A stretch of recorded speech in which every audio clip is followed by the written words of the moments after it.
Hi everybody, I want to give you a quick overview of the stage theory of memory.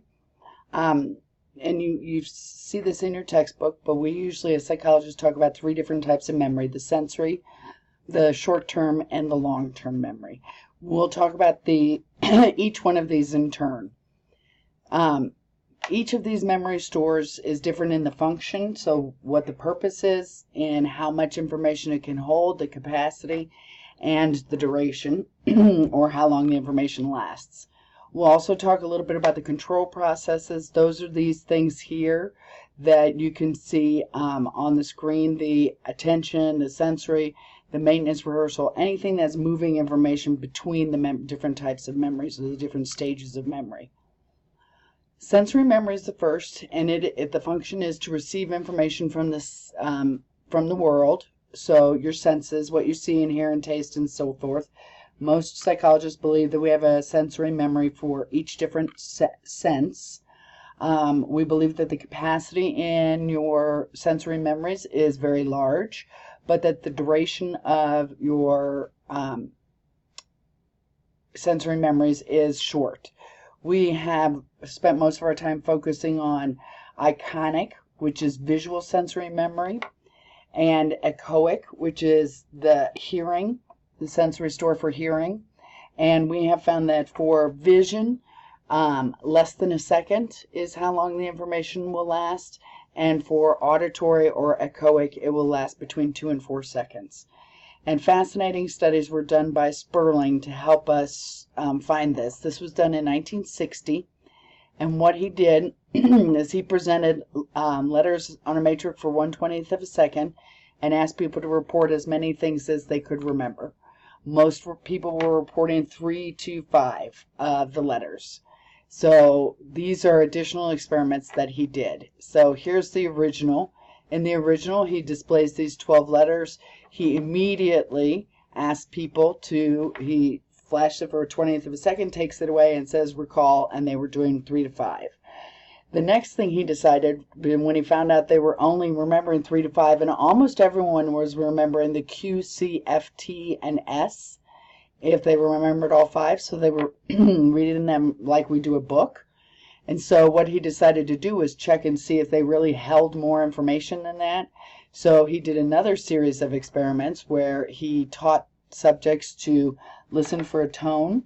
And so he would flash the card for a 20th of a second and then sound a high tone.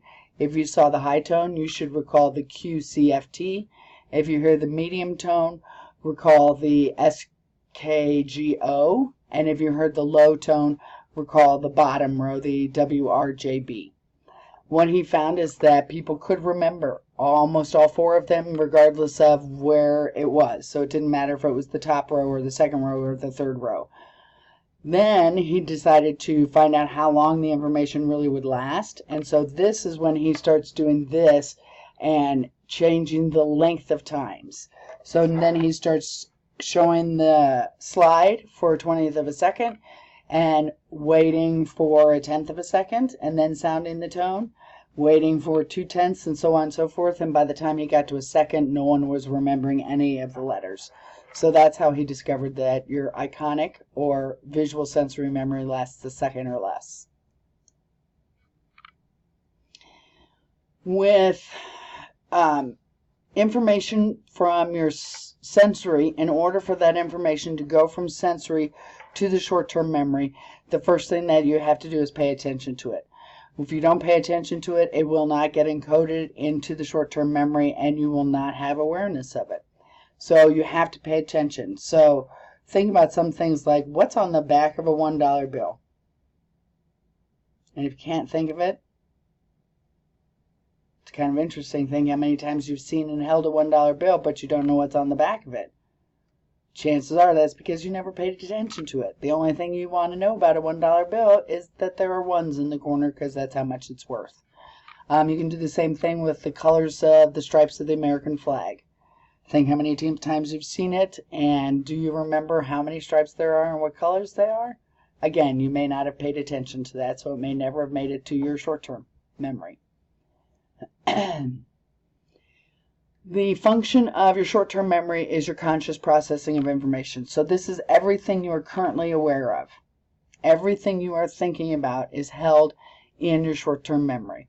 So this is where information is worked on, comprehended, etc. This is the you and your mind and what you're saying and thinking. This is where that is. It's your short-term memory.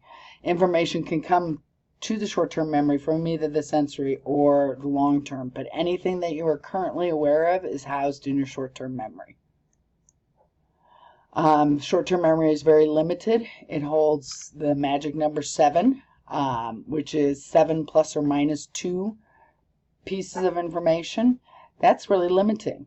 That says I can only think about or be aware of 5 to 9 things at one time.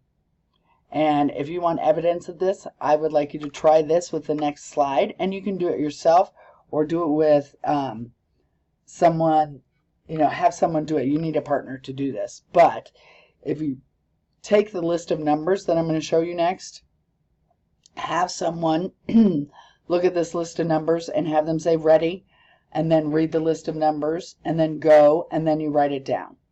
And the list of numbers keeps getting longer and longer and longer until you get to up to 11. I use this in my classroom classes all the time. I have never had someone get all 11, ever. And almost 99.9% of the time, most people are getting the first 4, it's almost at 100%, but by the time I get down to 10, I'm at 0. So try this if you want, and if you do, then I've just given you this sample list of numbers you can try. Some psychologists today actually believe that the magic number is not 7, but it's actually 4, and we can only hold 4 plus or minus 1 pieces of information. So they're saying it's really 3 to 5 pieces of information, not the 5 to 9 pieces of information. And it may depend on the kind of information, what your magic number is. The one way we can get around this is chunking. And this is one of the most important things you're going to learn as you're studying and how to study.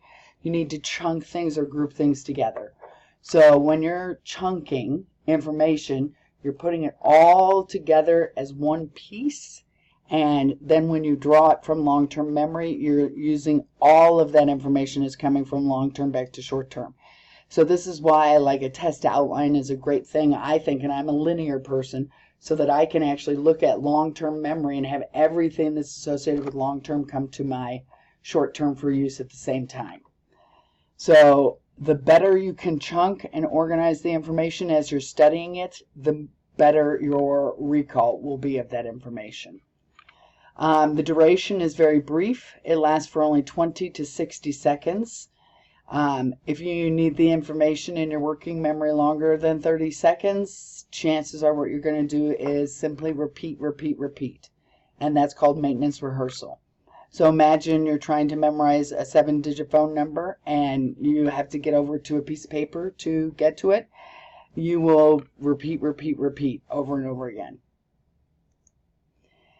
Maintenance rehearsal is what this is called. So you can see in the PowerPoint, the maintenance rehearsal is simple repetition, and that keeps it in your short-term memory for beyond the 20 to 60 seconds that it would usually last. I'm going to stop here, and I will pick back up and have another one that talks about long-term memories. So have a great rest of your day.